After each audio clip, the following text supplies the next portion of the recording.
down in Santa Clara for this one. And, man, pack your right guard, maybe an extra water bottle. 98 degrees is what it could be at kickoff tomorrow in Santa Clara. If you've got tickets on the sun side, take precautions, bring a hat, bring some lotion, hydrate. Heck, if you're one of those people that's a little older, nobody's gonna question you if you sat this one out and didn't go to this game. I mean, I'm not saying don't support your team, but if you're one of those people that you're a health risk, man, be very careful tomorrow. It is going to be hot. It's going to be hot. Now, I'm going to be in the tower, and it's going to be ridiculous air conditioning in the tower, so it'll be almost downright cold in the tower. But if you're on the sun side tomorrow, wow, this is supposed to be the hottest game in the history of the stadium. I think 90 or 92 at kickoff was the previous high, and now it's going to be 98. Niners asked to wear the all-whites, and the league, of course, said, no, you didn't ask us soon enough. You can wear white pants, but you got to wear a red jersey. So the Niners will be wearing the throwbacks, the 94 throwbacks, which are a very, very good look, I think. But they wanted to wear the all-whites, which is their road throwbacks, which they've been wearing in Seattle the last few years. And I think they're going to continue wearing them on a Thursday in Seattle, but I don't think you're going to get them. You're not going to get them this week. So the Niners said, hey, please let us wear white. It's going to be smoking hot. League's like, you know what? No. You didn't ask us in time. We have rules about these things. So anyway, I thought that was kind of comical. But I'm looking forward to tomorrow and 49er forecast. We got a great hour for you. We're going to look at the Niner offense and the Arizona defense. We're going to look at the Niner defense this segment and then Arizona's offense. Bottom of the hour, Dave Lombardi's going to stop by. We'll pick his brain on the matchup and what he expects to see. But I was looking at some of the numbers on Brock Purdy. And I've been down there this week, and I asked Brock a couple questions, and his recall of plays from the game last week is just amazing. I mean, his recall, you can just tell what makes Brock Purdy truly special. It's his escapability, and it's what he's got between the ears.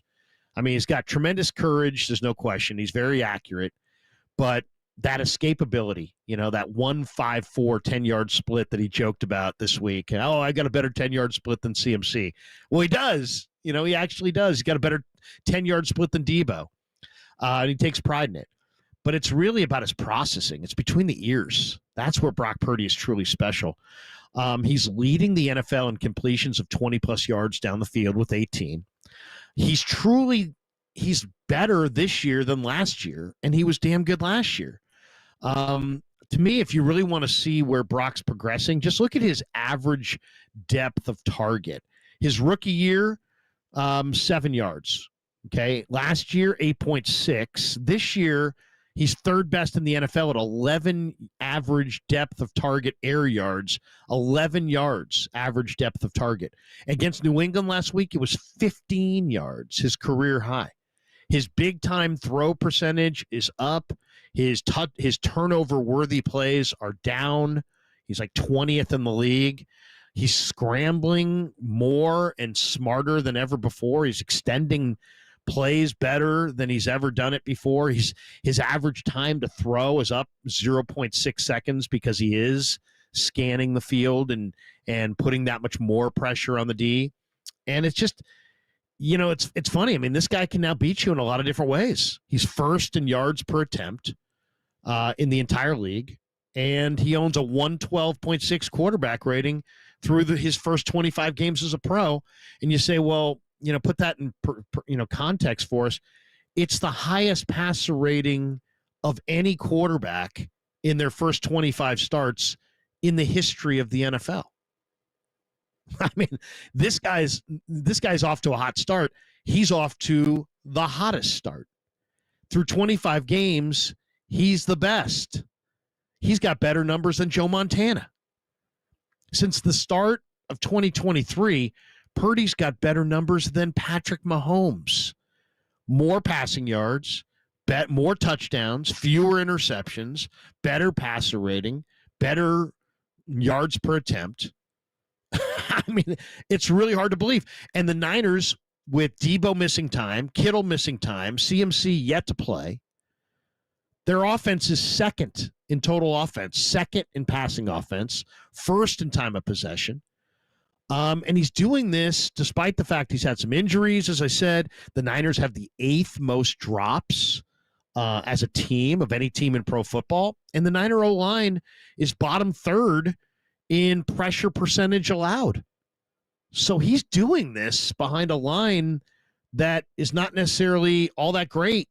And he's doing this despite the fact that some of his weapons haven't been there. And it's to me, it's like it's funny. You talk about Brock Purdy, and there's a lot of different ways to discuss this guy. And we've discussed him in a lot of different ways since he's been drafted. He was Mr. Irrelevant. He was clearly overlooked, right? He was picked 262nd. Then he was overlooked when the Niners had him in camp. I mean, Niner beat writers are like, oh, they're going to cut him. They're going with Nate Sudfeld because they guaranteed Nate Sudfeld $3 million. Oh, they're going to go with Sudfeld. They're not going to risk losing that $3 million. Well, guess what? They went with Purdy. And then what did he do? He sat there and waited for Jimmy and Trey to get hurt. And then he came off the bench in week 13 and he ran the table. They ran the table. He won every game. As a rookie, he won every game.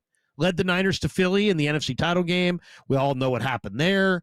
Then he overcomes the major elbow injury with the reconstruction surgery. Last year, he leads them to the Super Bowl. Everybody, hey, he's too small, he's too weak, he's too this, he's too that, he's dink and dunk, he's this, he's that. He led them to the Super Bowl.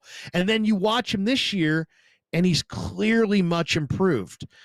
So I'm looking at this guy, and I'm thinking to myself, you know what?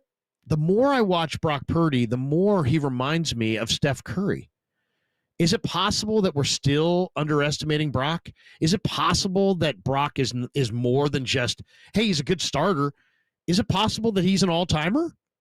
That he's going to be this incredible player with this incredible career that wins championships? And I mean, you think of the comparisons to Steph. Steph now, you think of Steph and you're like, oh, wow, Steph's had an amazing career. He changed the way basketball's played. He's a 10-time All-Star. He's won a couple MVPs. He has 4 rings. He's won a finals MVP. He's a multiple-time scoring champion. He's got multiple gold medals. I mean, he's had one of the greatest careers in the history of the NBA. But it's funny. You look at Brock and you look at Steph. They're both undersized, both overlooked, both underdrafted, both underestimated. And then you look at some of the similarities. Both of these guys are crazy competitors. I mean, they want to beat you. They live to beat you. Both of them smart as a whip. Both of them men of faith, family men. They also kind of remind me of each other in that they just say the right thing all the time. When was the last time Steph Curry said something wrong? When was the last time Brock Purdy said something wrong? I mean, and then you think of Steph. I mean, Steph wasn't even an all-star until his 5th year in the NBA. He was 25. Brock's not even there yet. Brock's 24. He's 24 years of age. So I don't know. I mean, obviously Steph changed basketball. I mean, there's little kids running around who dream to be Steph Curry, and his presence on the floor changed the geometry of basketball, and he's the greatest force of nature as far as a singular offensive force. You can see his pull, his gravitational pull, the way teams defend the Warriors when he's on the floor as opposed to when he's not. So he's not Steph Curry, and I'll answer my own question, but he might be more Steph Curry than we think. We underestimated Brock for sure, but are we still underestimating Brock? I think we probably are. And if suddenly the Niner O-line picks up Chris Jones and Brock had a little bit more time to throw and he finds Ayuk and they beat Mahomes and they win the Super Bowl, are we talking about him as a Steph Curry right now? Probably. So it's just we're talking about shades of gray and very close, and he's obviously a great young player.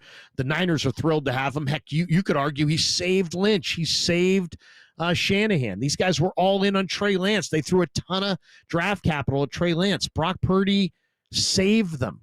Without Brock, it's just a failed Trey Lance and question marks. And now you got a rookie quarterback with a ton of talent. Anyway, we'll get into the matchup here. But I'd love to, if you're driving around on a Saturday, am I totally crazy to say maybe Brock is still being underestimated? Maybe Brock is more than just a very good quarterback. Maybe Brock has potential to be an all-timer. Maybe he's going to win a couple rings. Maybe he's going to lead the 49ers to greatness. Maybe he's going to show that he's, right now he's proven he's not Mr. Irrelevant. And if you think he is, and you think he's going to, the clock's going to strike midnight and he's going to turn into a pumpkin and he's going to be, regret. No, it's not happening. He's here to stay. This is who he is. Everything about him is legit. Richard Sherman just did a whole breakdown on him the other day on his podcast. He's like, he's elite. Richard Sherman, who's probably going to the Hall of Fame someday, says Brock Purdy's elite. I don't know if he's elite or not. I do know that he's really, really, really good through his first 25 games. And I know he was underestimated coming out of Iowa State. But I'm looking at him now thinking, this guy has a lot of the traits that Steph has. And if Brock can somehow get the Niners over the top and they can win a championship or two, and he can continue to improve in year 5 and 6 and 7 and 8 the way he's improved in his first few years, maybe he is being underestimated now as much as he was underestimated on draft day. Maybe he is not just good, not just very good. Maybe he's great. Maybe he's an all-time great. He's only 24 and he's just getting started. But just a quick couple thoughts on that. He does remind me of Steph in so many ways. We'll ask Lombardi about it bottom of the hour. All right, this is what we're going to do. We're going to take a time out. We're going to come back. Next segment, I want to get into the matchup on both sides of the ball. It's called 49er Forecast. So let's forecast what we're going to see from the Niners on the offensive side of the ball and the defensive side of the ball. I think the Niners offense is going to be able to party. I think this Arizona defense is not that good, even though Gannon's a defensive guy.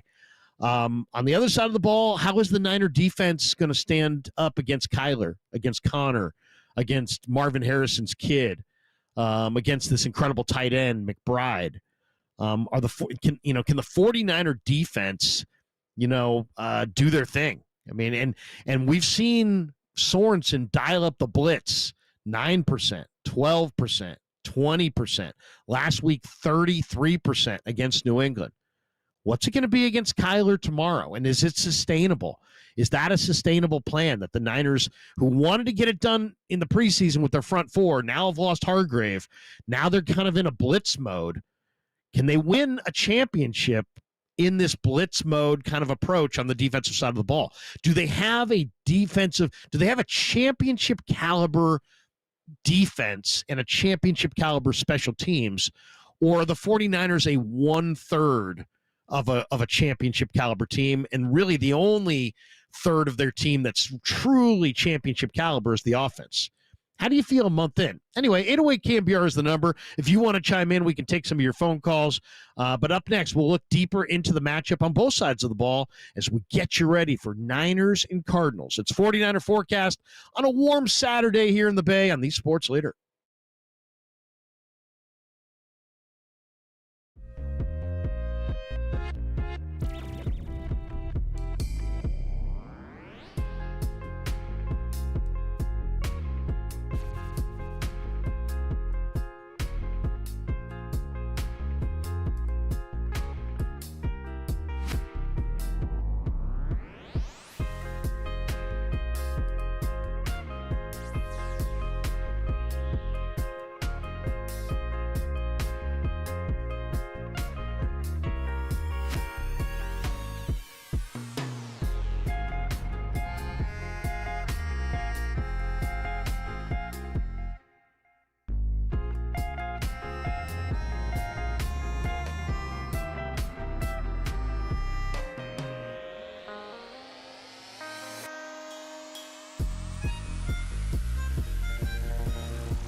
faithful 49ers forecast with Larry Krueger now continues on your proud home of 49ers football, KNBR, the sports leader.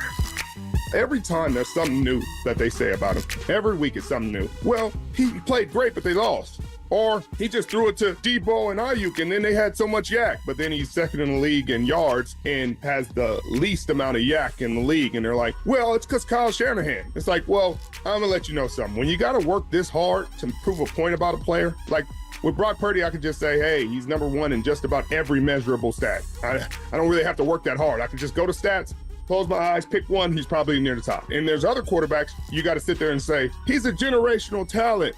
And it's because of the offense. It's because the coach. It's because he doesn't have this. It's because somebody was injured. It's because over here. Well, he was born on the 23rd of January and not the 24th. If he was born on the 24th, he would. I get it. Brock Purdy's elite. Welcome back to 49er Forecast. Richard Sherman, who, isn't it amazing how Richard Sherman has transitioned from a guy that we all hated to, hey, man, Richard Sherman, we love him. He's more of a Niner than he is a Seahawk at this point. Post-career, it's almost, you would have swore that his Seahawk career was his Niner career and that he just finished up, in Seattle instead of just finishing up here. The way he's always wearing a Niner hat. He's always talking Niners on his podcast. He is definitely more Niner than Seattle Seahawk at this point. But there you go. Richard Sherman says Brock Purdy is elite. All right. I'm not going to be militant on this. If some people don't think he's great, fine. I think he's a hell of a quarterback. I think the players really believe in him. And I think that we may still be underestimating Brock. He may be an all-time great. He may be on the verge of being an all-time great, and we're just not giving him any love. Anyway, I want to talk about this matchup.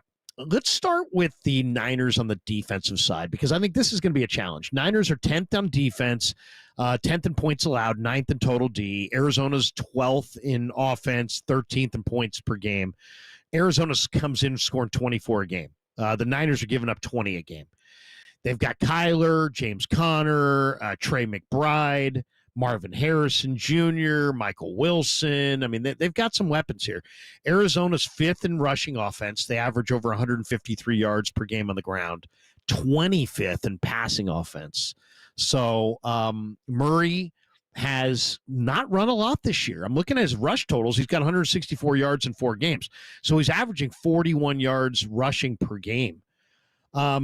For a guy like as fast as him, that's not as high as I thought it could be. Marvin Harrison Jr., who was the 4th pick out of Ohio State, and Greg Dortch, they both are leading the way. They've got 15 receptions each. McBride is amazing. McBride, was a 2-time Mackey Award winner as the nation's best college tight end at Colorado State. He's an excellent receiver. He's been battling concussions, but he practiced this week, and he's out of the concussion protocol, and he's going to go. He's one of the best young tight ends in the game. And then you got Conner, and Conner's a monster. He overcame cancer in college at Pitt. He's not fast, right? But he's 6'2", 240, 4.6 speed, and he'll run through arm tackles, man. If this is an incredible player, and this guy was a 3rd-round pick. He's a tough kid. He was the team captain in college. He's a load to bring down for sure. And then the big question is, how much is Sorensen going to blitz this team? There's really 2 questions for the Niners on defense. Is Fred Warner going to go? He's questionable. And since the start of 2019, Fred Warner's got 10 picks, 10 sacks, and 13 forced fumbles. He's the only player in the NFL, by the way, to have 10 or more in those 3 categories: sacks, picks, and forced fumbles. So Fred's the man. He's a monster. Is he going to go? They play in 4 days. I would say maybe he doesn't go in this game. And if he doesn't, look for Tatum Bethune. You heard John Lynch with Murph and Marcus on Friday on KNBR on the morning show saying, hey, maybe Tatum Bethune. Tatum Bethune is 5'11". He's 230 pounds, played 3 years at Central Florida, finished up at Florida State, led them in tackles last year. He ain't big and he ain't fast.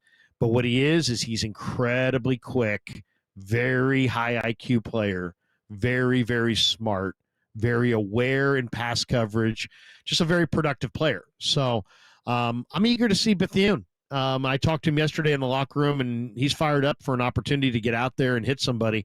This kid showed up at the ball all summer.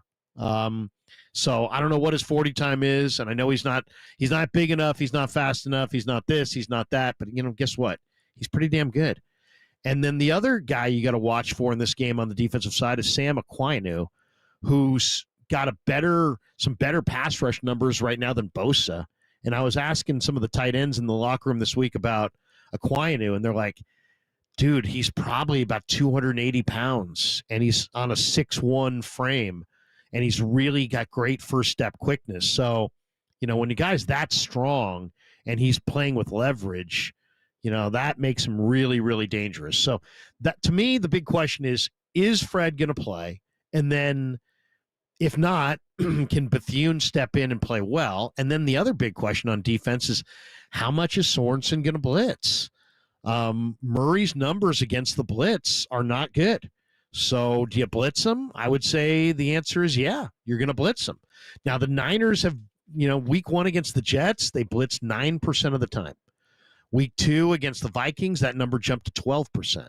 Week 3 against the Rams, that number jumped to 20%.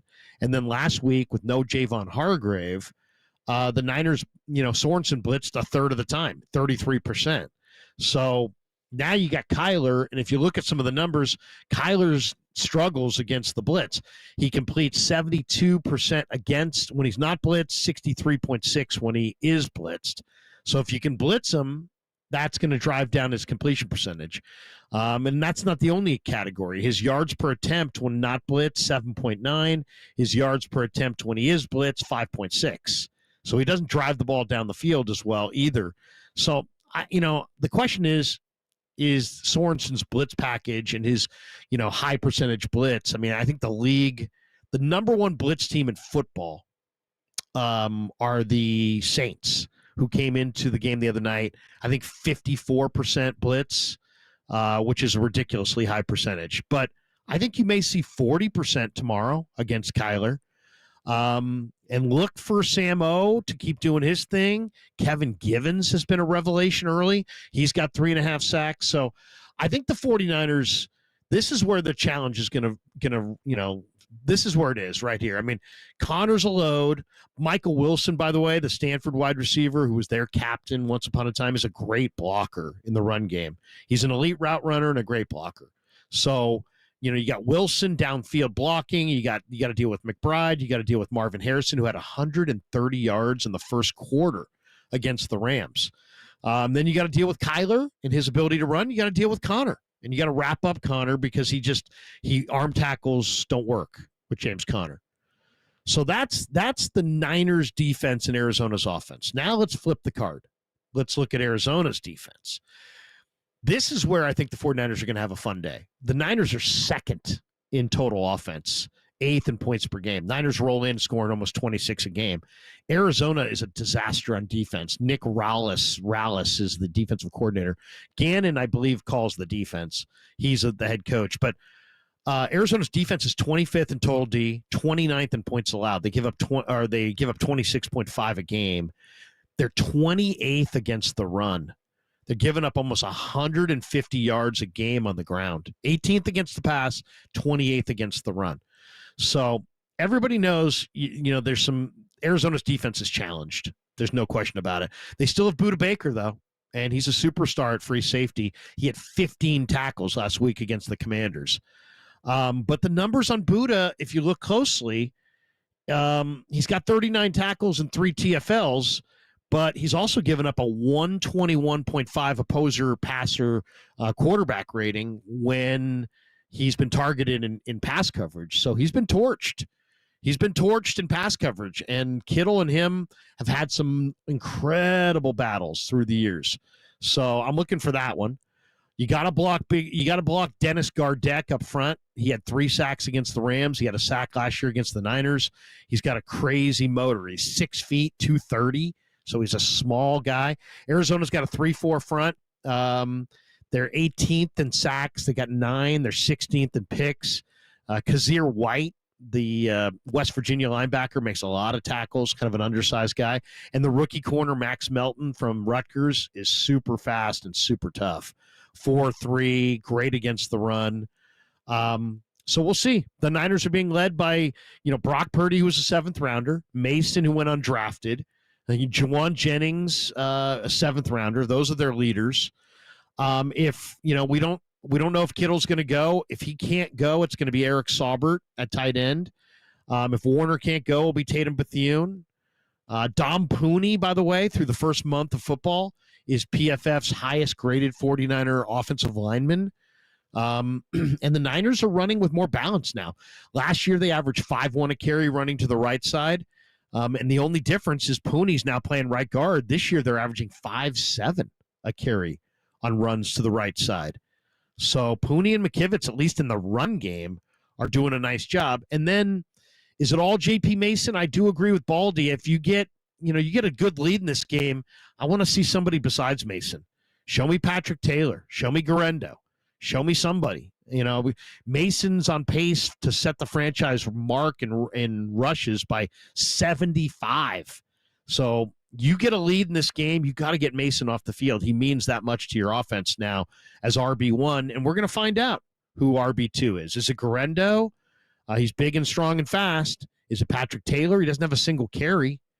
It might be Keyshawn Vaughn, but he's on the practice squad right now. So just one thing to kind of look for on the offensive side. But I think the Niners are going to be able to put up a lot of offense on this defense. You get Kazir White blocked, you get Budda Baker blocked, you get Dennis Gardeck blocked, you run Jordan Mason. He's 5'11", he's 230. And you let Brock cook, and I think the Niners put up 30 plus on this Cardinal team, and I think the Cardinals get like 13.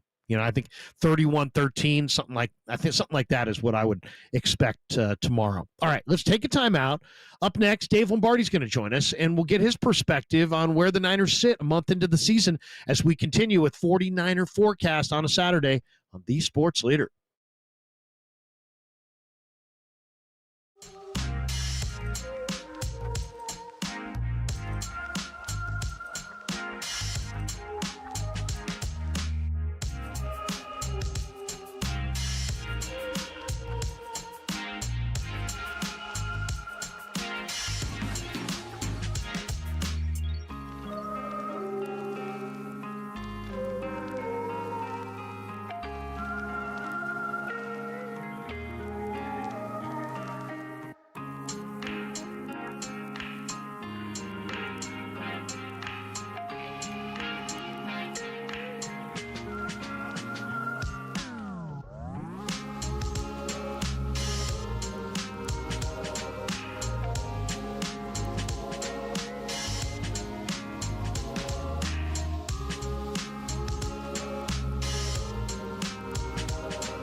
This is where you get your faithful fix. 49ers Forecast with Larry Krueger keeps rolling on KNBR, the sports leader.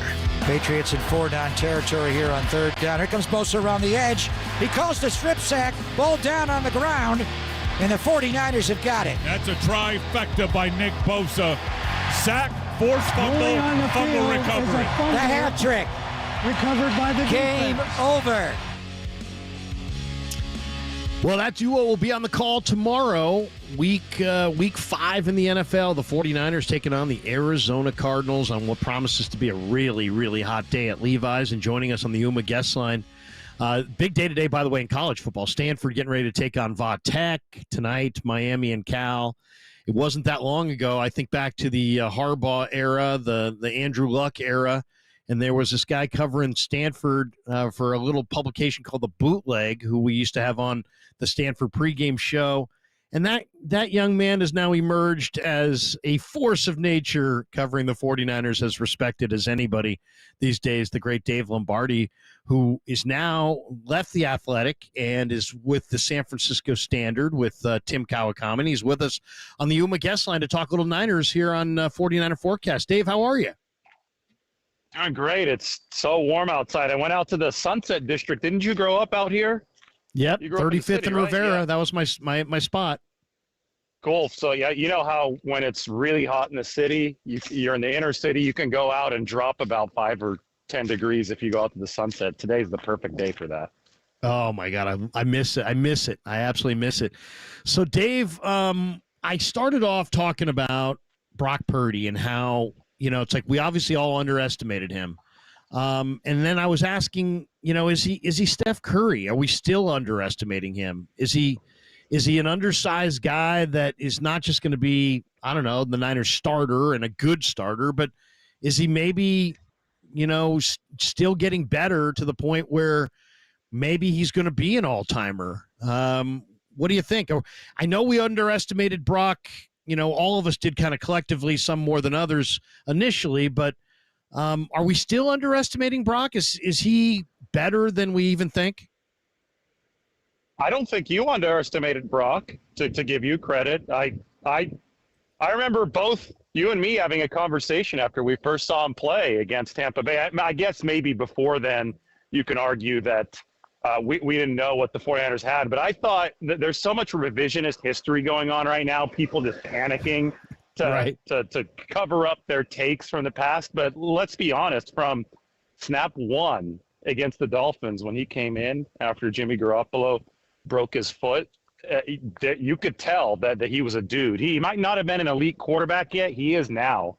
But he was really, really good and ahead of his years. And, the way that it was explained was that he played all 4 years at Iowa State. So he had that big-time Division I college experience to get him ready for the show. And, it was a jarring contrast to what the 49ers had in Trey Lance because he was so raw and so underdeveloped. So they had the polar opposite end of the spectrum with Brock Purdy. And I think your Steph Curry comparison is great. Kyle Shanahan has even made that comparison in a different way, though. He talks about the gravity that Steph creates on the court. So even if he doesn't get a double team, he's getting defenders shading toward him. And in professional sports, with how fast things move, if a guy is leaning one way, that can create an opening somewhere else. And, so you talk about Shanahan has talked about the combination of Purdy and Christian McCaffrey as creating a similar dynamic that the 49ers can capitalize on that you see with Curry and the Warriors. You talk about the gravity on the field and then the ability to hit the shot from wherever. And Purdy's been able to hit the shot from wherever this year. It's moved to the deep passes this time at a greater frequency, but he was already really accurate with those in his first season and a half with the 49ers. And, we're seeing more of this capability now, but we had already seen that. We saw that from, I would say, his first start against Tampa Bay when they beat Tom Brady. There was a play where he sidestepped the pass rusher and the entire press box gasped. It was awesome. I'm sure you remember it. He sidestepped the pass rusher and he found Deebo Samuel on a third down for about a 15-yard gain. So these people that are saying that this mobility is something new, they either haven't been watching or they haven't been watching in good faith. And I think it's probably the latter, because it's hard to say that you're a football analyst and not watch the 49ers because of how relevant they are. No question. Hey, what do you think, Dave? Are we going to see Fred Warner and George Kittle? I was watching your stream yesterday, and you made a great point. Your point was the Niners have to kind of look at this as almost like a two-game deal, because it's 2 games in, 4 days or whatever. They got another game really fast on Thursday. Do they pickle jar Fred Warner and George Kittle and rest them up for Thursday night, or do you think they play them both Sunday and Thursday? Just Thursday? How do you see it? You can't take a single game in the NFL for granted. This league is too good. So if they're good enough to play on Sunday, they're going to play on Sunday. You find the wins wherever you can, and these are both divisional games. I think that they're both trending toward playing. On Thursday, even when they didn't practice, they were in full uniform, including helmets, doing their work on the side, which is extremely unusual. Last guy I saw do that was Reuben Foster. Back in 2017, he'd do his side work in a full uniform. So I hadn't seen that in years, and I saw it from both Warner and Kittle. And then they were both actually out on the practice field Friday. And the way that after, the pregame warm-up runs and stretches, the way that Fred Warner ran across the field to greet his teammates, including Nick Bosa, there was a bounce in his step. It didn't look like he was hurt at all. And then George Kittle, I got a little video of him catching a pass, and the red zone drills there at the start, he looked like he was fine too. So it would shock me if these guys missed a divisional game after what I saw in practice this week.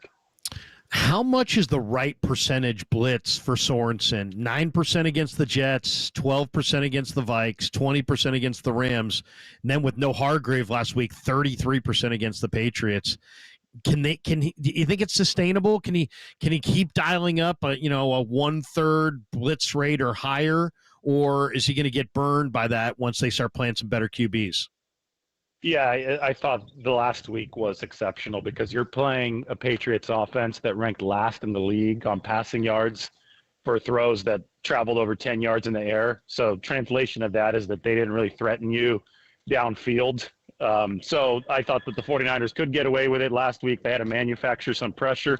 But the good news is they also found some pressure from actual down defensive linemen who stepped up in that game, and that's what they're going to need moving forward. They might get Hargrave back before this is all said and done. I wouldn't fully rule him out, but it's a long season. But for the time being, they got to build a bridge to cross that. And I think Malik Collins is rushing the passer much better than they expected right now. His pressure rate is up there. It's in the top 20 in the league.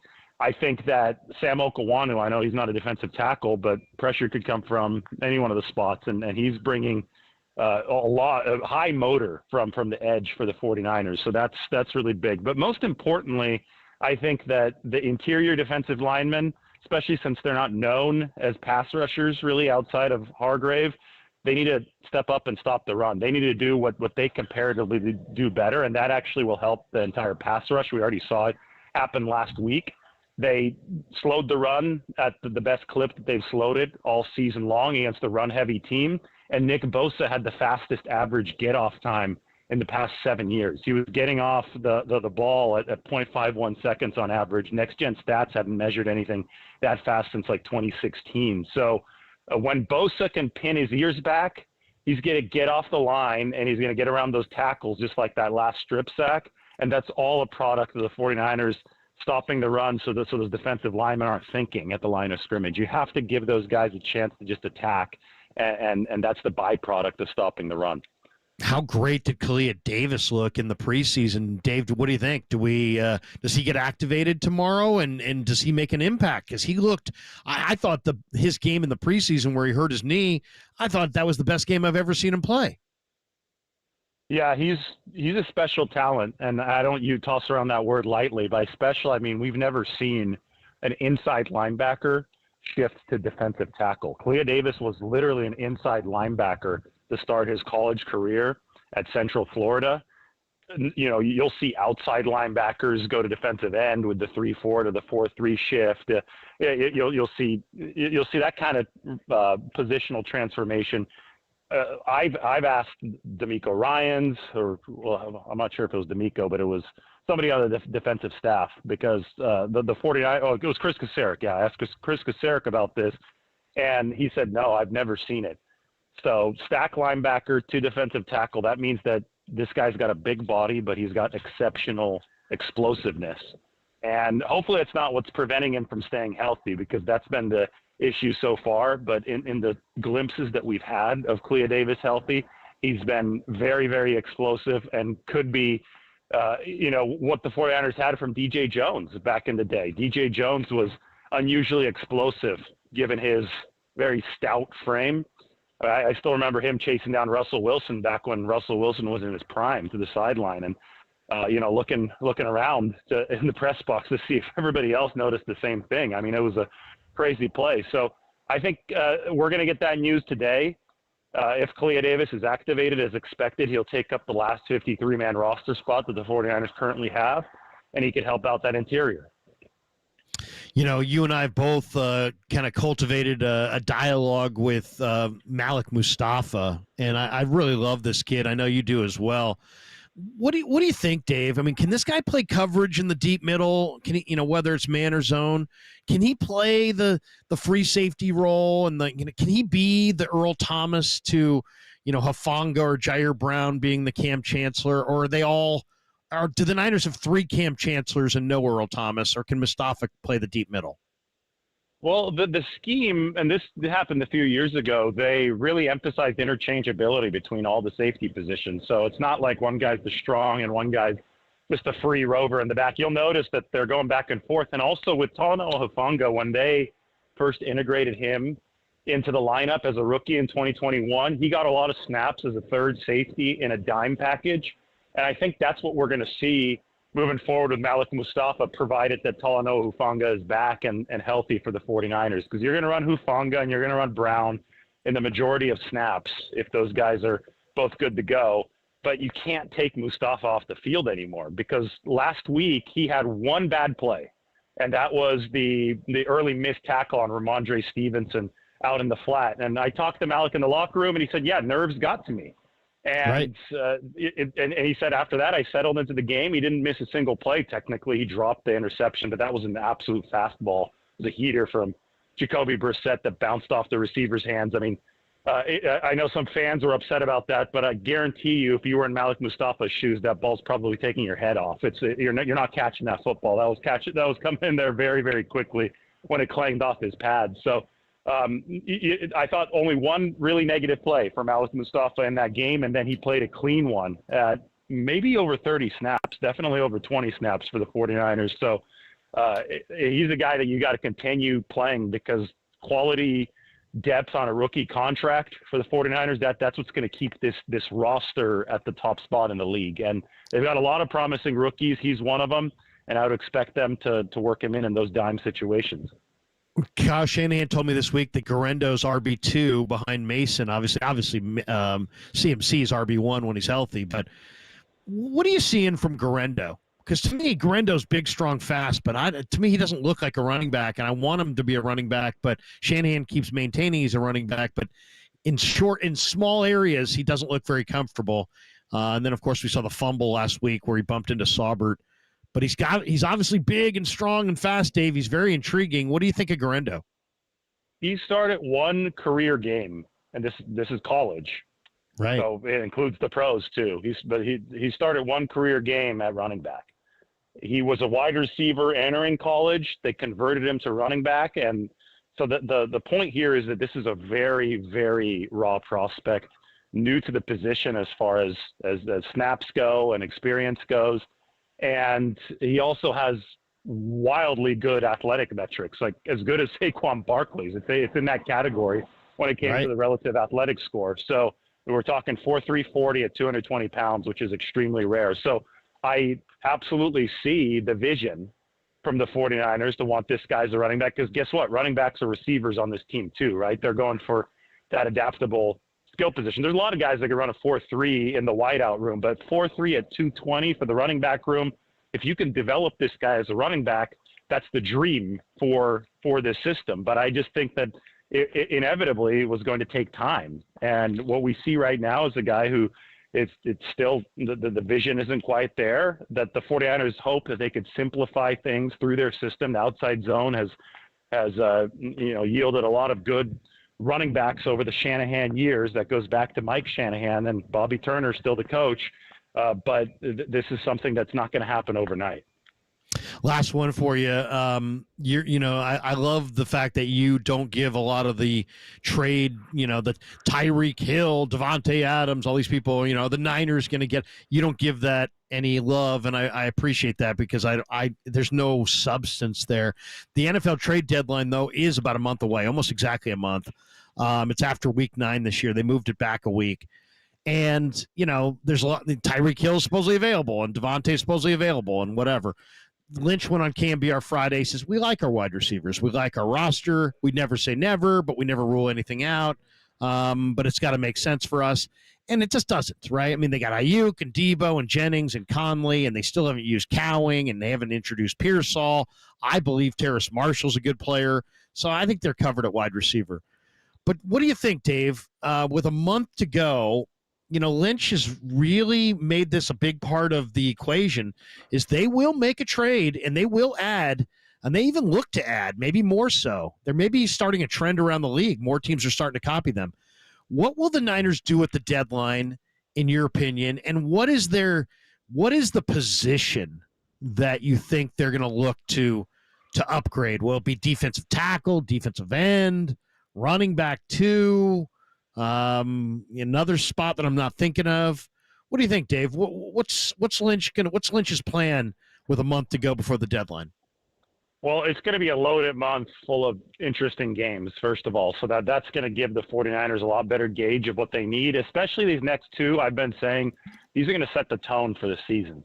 I view September as a glorified preseason now, given how shortened the off-season program is, and training camp, and a lot of key players weren't even there for training camp for the 49ers. So these next 2 games against NFC West opponents, with guys now have had a chance to get their sea legs for the 49ers, somebody like Brandon Ayuk we're going to get to, I think, watch and maybe see closer to form for San Francisco here. That's what the 49ers would hope. But there's a whole lot of other positions that they would like to evaluate now that they've had some time to play into this thing.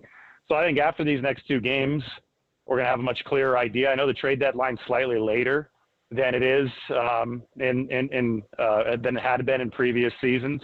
They play the Kansas City Chiefs before the trade deadline, and it's regardless of I know they're 4-0, but they've had some injury issues, and Patrick Mahomes has actually struggled a little bit this season. But the 49ers fall for that after Kansas City has beaten them twice in the Super Bowl. That still needs to be the team that you have in the bullseye if you're the 49ers. So I think that they're going to have a much better idea of where exactly they're weak and where exactly they can sit pretty. And that's why the trade deadline isn't until November. So, just prognosticating far out, I would guess that they might be interested in adding another defensive lineman. That's been a position that they've added at twice in the past at the trade deadline, with Jordan Willis back in 2020 and then Chase Young last season. I think it's unrealistic to think that they'll add an offensive lineman that can make an impact. Those are just so hard to come by these days. They're in such short supply, but there does seem to be an oversupply, a surplus of defensive linemen that the 49ers might be able to capitalize on that when the trade deadline does come. Yeah, no, I think you're spot on that. And people saying, well, give me a name. Well, I mean, DJ Jones is in Denver. I mean, that would help. The New York Giants, Azeez Ojulari, he's fallen out of New York's defensive end rotation. He was a second-round pick. He had like an 8-sack season. I think those names would be intriguing. Dave, congrats on the move to the SF Standard. Tell people if they want to follow you, where's the best place to follow you? If they want to consume what you're putting out there on the Niners, outside of when you're on KNBR with Papa and Lund, and give people an idea of where they can catch you. Yeah, well, nothing has really changed, which is really cool. I got a cool new opportunity. So I'm writing for a different spot, but I'm doing the same work. They just wanted me to carry over what I've been doing at the Athletic, the San Francisco Standard. So they're at sfstandard.com. You'll see it all over my social media. Lombardi himself is my Twitter, and then just type in David Lombardi on YouTube. And I try to link it all together. I started the YouTube as a way to promote my articles at The Athletic. So now I'm just using it to promote a lot of my work up at the Standard. So I really appreciate you having me on. No, man, we'll do it again. Appreciate it. We'll see you down there tomorrow. Thanks for a few minutes. Yeah, thank you. Dave Lombardi, and you can check him out, and he does some incredible stuff on YouTube, and of course with now the SF Standard with Tim Kawakami, doing a lot of coverage of 49er football, moving from the Athletic to the SF Standard. All right, that's going to do it for us. Quick hour, man. I'll tell you, 1 hour goes by in the blink of an eye. Coming up next, rounding third and king with our good friend Walter. He'll talk a lot of Giants baseball. Man, there are an awful lot of things to talk about in Giants land. What is Buster going to do? Walter, I'm sure, will be breaking it all down next. Thanks to everybody here at the station, and have a great Saturday. Good luck to Stanford today against Va Tech. Good luck to Cal tonight against Miami. Catch me tomorrow with John Lund and Adam Copeland and Dennis Brown on the 49er pregame show, and then we'll join the boys in the postgame as well. Go Niners. Have a great rest of your Saturday. Thanks for listening to 49er Forecast on the Sports Leader.